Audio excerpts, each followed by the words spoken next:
If you don't have self-confidence, here's what you have. You have a really bad reputation with yourself.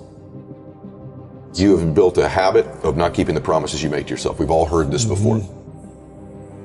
You need to believe and know that you're one decision, one relationship, one meeting, one book, one thought, one something away from a completely different life. Here's how I built what I would call almost superhuman confidence in spite of my insecurity.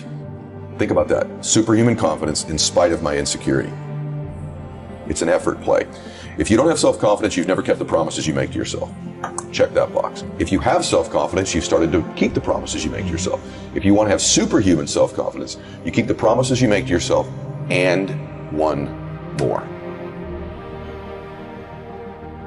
So if I'm going to get up and I'm going to work out, I'm going to do 10 reps in the gym, I do one more. If I'm going to do 45 minutes on the treadmill, I do one more. If I want to make 10 contacts in a day, I do that and one more. If I'm going to tell my daughter I love her every day, I'm going to do that and one more.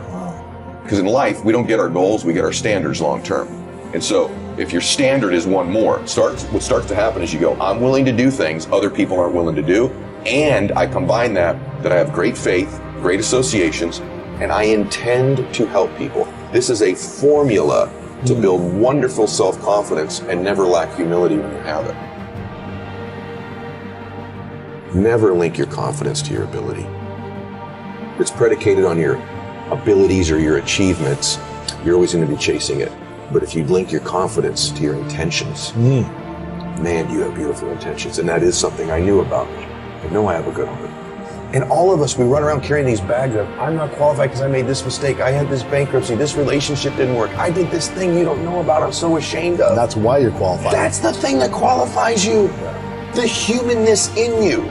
You are the only human being with your combination of gifts that you were given, whatever they are, and your experience. And real human beings help real human beings by being vulnerable and transparent, saying, I know where you are. I've messed up worse. I've made greater mistakes. I felt worse. I know that depression. I know that anxiety.